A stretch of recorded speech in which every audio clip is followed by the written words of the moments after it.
Hello there. Welcome to another episode of Mr. Disfinity.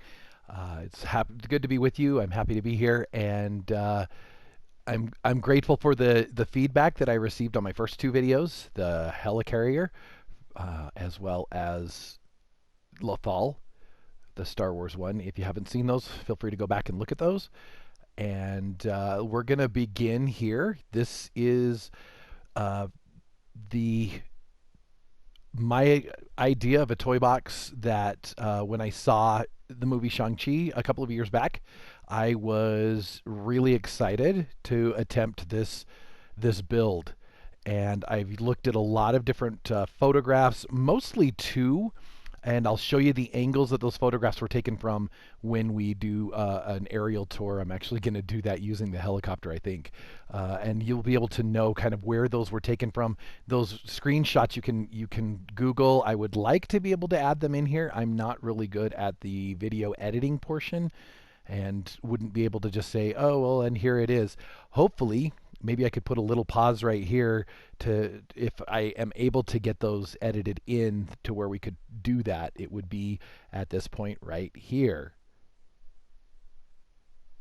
And if you didn't see any video, that means I didn't get it edited. If you didn't see any photographs, but those screenshots are from looking at it from head on, as well as being able to look at it from the side. The two screenshots were taken. One of them is taken from the part where Shang-Chi is brought to the Ten Rings compound during the movie, and they're looking outside the helicopter. I think it's Shang-Chi that is. It might be his friend, the one who's played by Aquafina, but I don't remember, or even, goodness, now I can't remember. But those are that screenshot, and then at the very end, as it's backing away, the image of the compound as it's been able to be built and things like that as the Ten Rings continues on. So I don't have, obviously, Disney Infinity was canceled before Shang-Chi came out, and so I'm bringing along with me Iron No one Fist can predict instead. when evil will strike next. As perfect timing there, Iron Fist. And so let's take the walking tour first, and then we will take the aerial tour so that you can see that. And as we go in to this, we approach the Ten Rings compound. Actually, the more I'm thinking about it, actually let's take the aerial tour, and then we will, as we take that aerial tour. I'm hoping I can do this right. I don't know how to.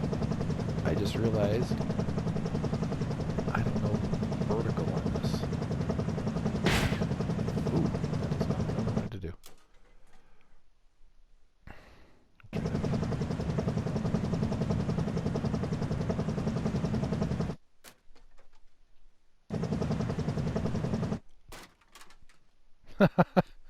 Oh man.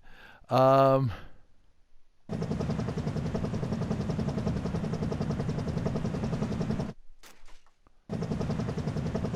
there we go. It took just a few minutes. So the image at the end of the movie is as they're kind of backing away from it. I apologize for that. But as they're kind of backing away, you get kind of this kind of an image right here, of the compound, and you get to kind of see it from that view. You know what? I'm just gonna land here, and we're gonna try to do this in spark mode instead. So you get the visual of it from about this angle right here, including the landing zone, and that's where that comes from. There's one more angle, which is about. Let me bring it up. Oh, let's see. Now I'm trying to fly it like the helicopter instead of using the spark mode things. It's about this angle right here that you get another view of it. zoomed in just a little bit more so, but it gives you the opportunity to be able to see the area below the compound, which is this area right over here that you can see below the spark, as well as being able to kind of see that off in the distance that's right up. Oh, excuse me. Right there where the spark is. So that's where I took those ideas from, was from those two, mostly those two screenshots. And I'm really excited for how this turned out. I'm very pleased with it. And we'll get out of spark mode now and take you back down to the main area there. And so I created, and I'll be talking a little bit, the vast majority of the styling that I used for the land, the main terrain, was just Dusty Crop Hopper. And there are a couple of other parts underneath. I did add in a little secret area, and we'll talk about that in just a moment as we go through it. But I did that, and then I also used a lot of, as you can see, the Dunbro blocks and bricks there, as well as taking some of those. You can see, and a lot of you who have done and built with these, you know that there is a difference. You can see that the difference between the way that those bricks are stylized versus the ones that are actually the Dunbrock stones is just a little bit different, but when you're first looking at it and not paying too close of attention to it, it doesn't really make that much of a difference. So we're going to go up and on into here. The other thing I did is I used, mostly from memory, I used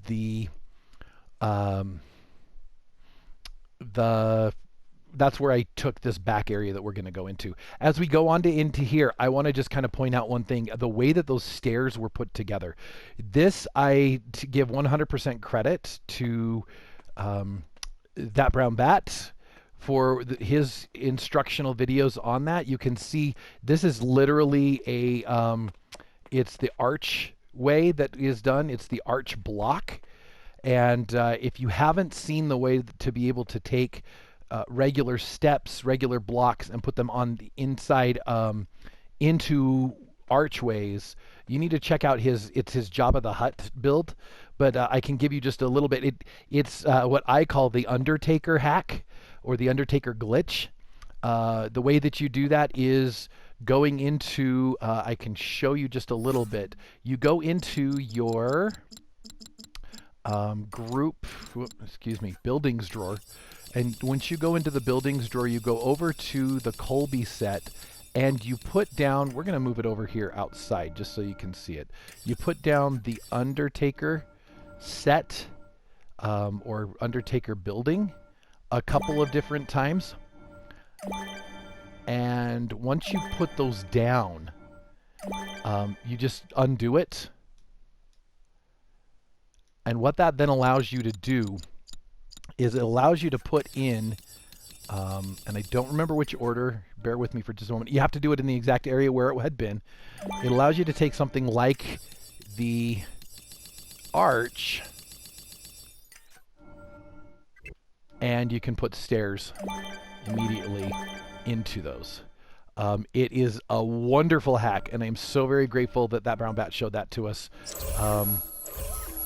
Sometimes you can do, you can get away with doing other types of builds, and you can hear that it still makes the sound with where the Undertaker set piece was. But it is a wonderful hack because sometimes you can get away with using the trigger area or the I'm trying to remember the scalable barrier, and you can get away with you doing that. But sometimes that doesn't work, and so using what the Undertaker glitch really helps in some of those circumstances. I've done that a lot of different places. I think I used it right up here.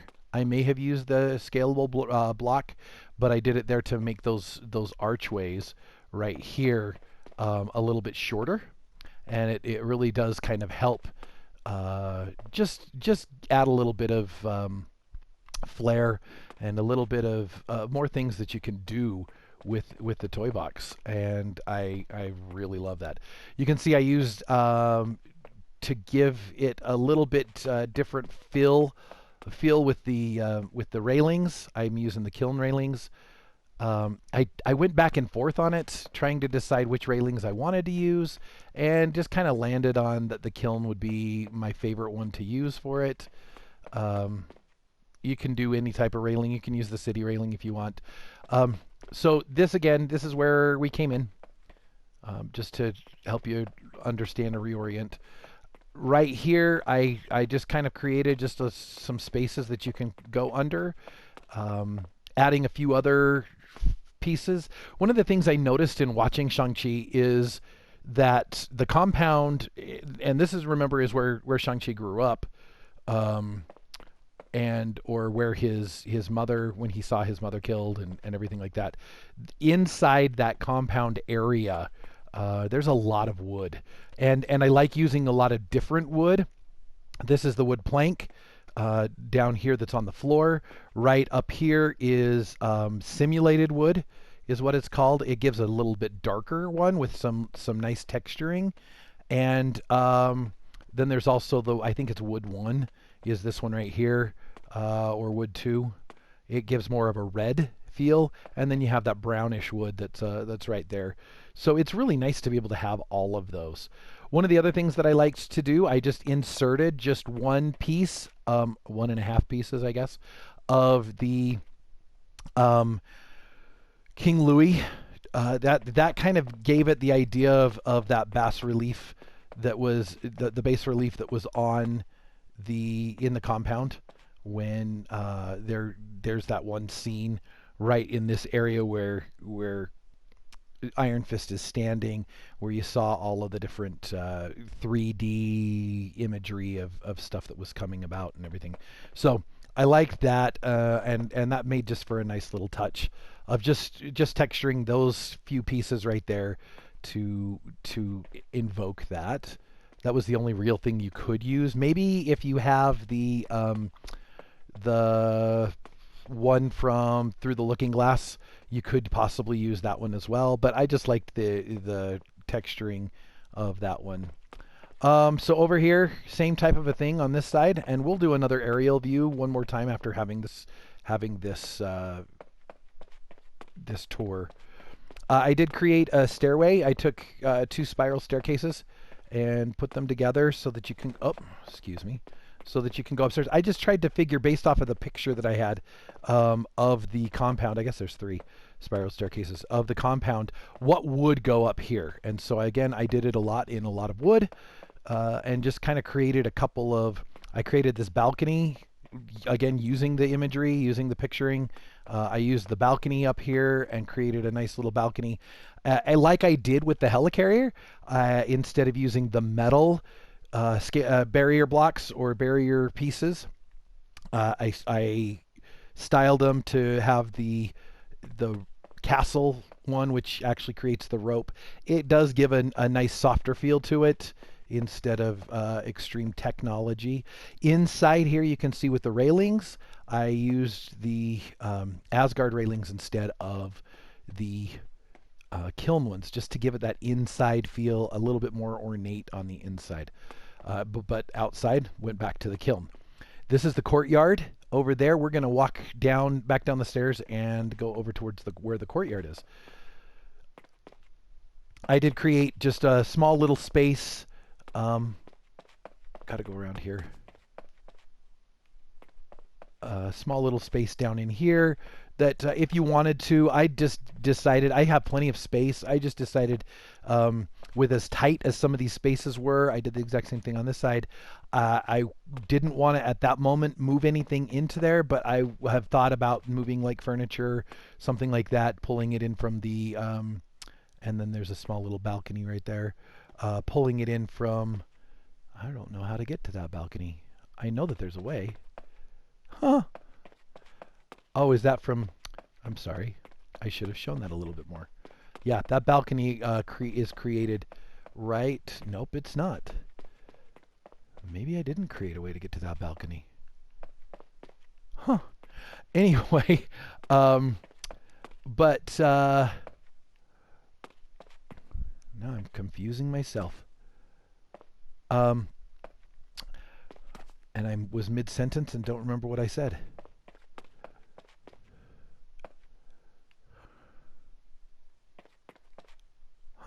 I created a little balcony area that I do not know how to get to. Oops. Excuse me. It's funny. Oh, that's what I was saying, is that some of these spaces are so small and they do create a little bit of a tricky nature in being able to navigate. And so putting in, oh, that was that space. I apologize. Yeah, there's the balcony space. Um, in creating this, it does make it kind of hard to navigate, and so you could bring in some things from the interior if you did the interior door, but you don't necessarily have to. Apologies, I got a little bit sidetracked on that. Now here's the courtyard. If you remember from the movie, this I tried to do more from memory, whereas the front area of it I did a lot from using the pictures. But I brought in a lot of different things for. I didn't realize that that was carved. Maybe I might need to switch that around. But I did bring in a lot of things plant-wise, things using the monoliths from and faces and things like that. I just did a lot of this from memory after having seen the movie a couple of times. Then I just created a few different walls. Again, another space where you could put in a lot of furniture if you wanted to, and just bringing in a lot of different things from the Lost World. Lost World. I don't remember what it's called. Atlantis. There we go. The Lost World of Atlantis, as well as these trees you probably recognize are from the San Francisco styling of the plants, and so you can bring those in. I would encourage you, and then this one right here is from the Dragon's Domain. I would encourage you, if you have not, and I don't remember, you could get it off of his blog, Professor Toybox's blog. He actually has a PDF form or PDF document that shows what you can get from each styling of the plants. These are just from the main plants drawer. Those plants there. I did use, you could probably see it before in the background, I used a lot of that Asgard piece. I used it up top as well. If I can get to it, then because I know that that's not going to cause problems if I click on that. It's the Asgard trim piece that's in building set group 7, and so you can use that one as well. I styled all of those other pieces of the roof. We're just using the green crate styling. We're going to go up top. I'm trying to figure out how to get over there. There was one area I wanted to just show you first from this side, but then we're going to talk a little bit about later on. One of the things I like to add to my toy boxes in a lot of cases is to add like little small secret areas and places that you can that the player could go that are just a little bit secret off the map, kind of go underneath and things like that. And I just recently added this one here. In fact, so much so that recently that I realized just now that I forgot to put in one of the wall pieces. So, but this is my area. It's a secret area. We'll come back to that one in a little bit that I added. So we're going to run back over this way really quickly. Come over across the front courtyard area. We didn't explore this front courtyard too much. I will show you as the camera's backing away at the end of the movie. That's kind of the angle that it's backing away from is you see the people practicing the fighting here. They're practicing the fighting in the courtyard. If you were going to add some logic to this, one of the things you probably would want to add with that logic would be, oh, there is not an exit there. One of the things you'd want to add to that logic would probably be some sort of a fight of having to fight off enemies that are coming into the compound. Maybe an enemy wave generator there, and see how well you can protect something. In the picture as well, in the screenshot that I grabbed, there's a stairwell here, and it goes all the way up here, and so I created the stairway, and it kind of overlooks this. There are a lot of cell towers and everything, and so I added those cell towers in from the city drawer, which is drawer 6. Drawer 2.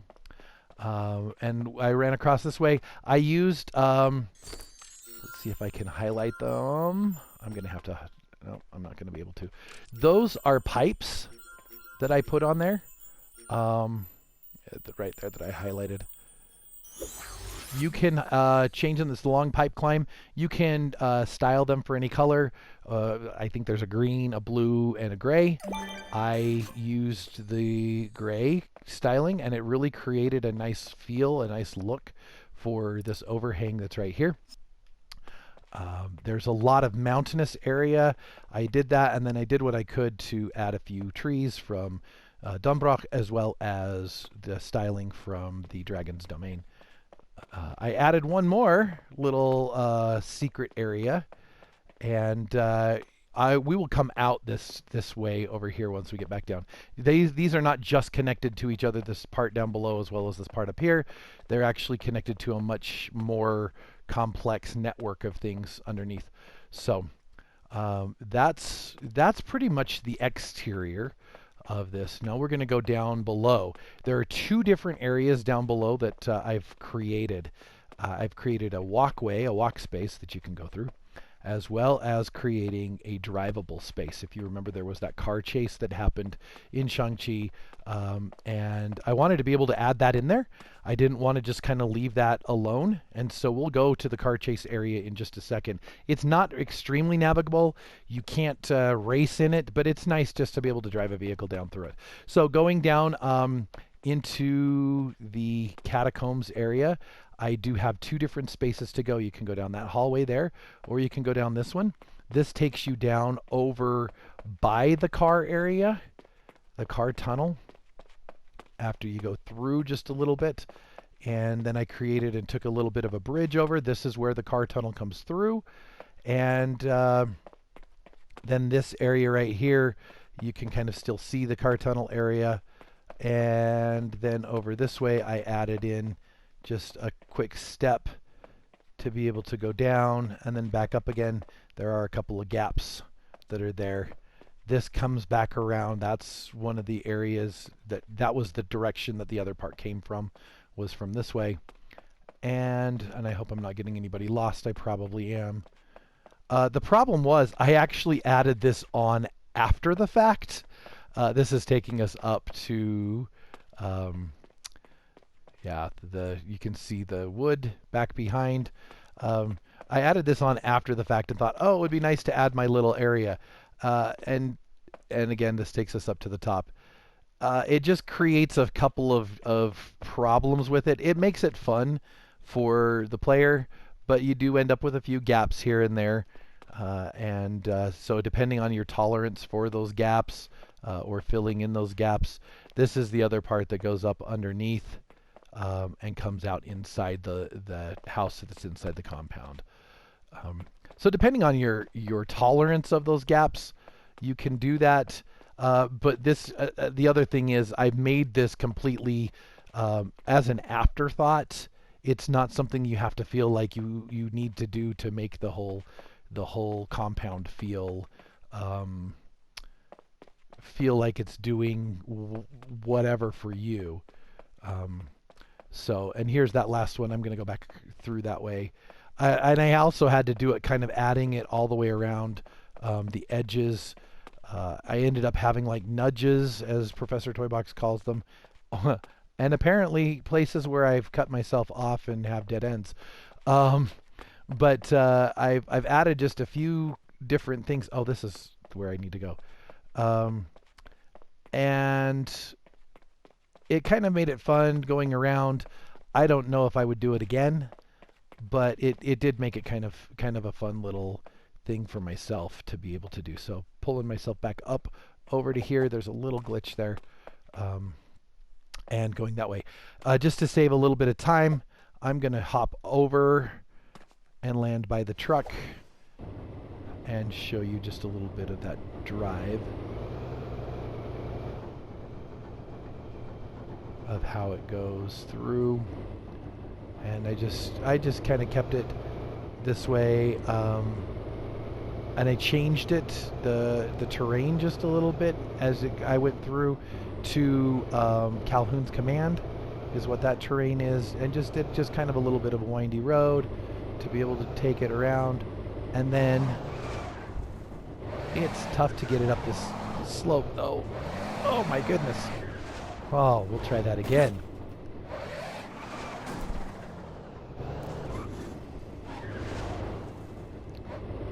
That is the biggest problem with using this. And that's another reason why I'm not sure I would do it again if I were to build it. I do like this because it does create that area. If you look on the screenshot, there is an area that is like this, and so it's really kind of neat to have that small little area where the vehicle comes out. But again, not sure how I would do that, if I would do it a little bit differently, if I were to do it again. Let me do one more, one more aerial view one last time. We will go into Spark mode here, pull it up over this way, and then again, just kind of taking a look at all of the buildings that we have for the Ten Rings compound. Like I say, that this area here particularly is what I'm most proud of with this, because as you look at it on screenshots, this, of all of the builds that I've done, probably there's one or two others that I will be rolling out in the next little while. Aside from those other few, this is the one that is most accurate to the source material. And I love how it turned out. I love how well it looks like what we were presented with in Shang-Chi and the Legend of the Ten Rings. So I hope you enjoy this. I hope that you have fun being able to kind of copy this and make it. If you have any questions, please leave them in the comments. If you like what you're seeing, like and subscribe, and we'll continue to put out things that are very, very similar to this in the future.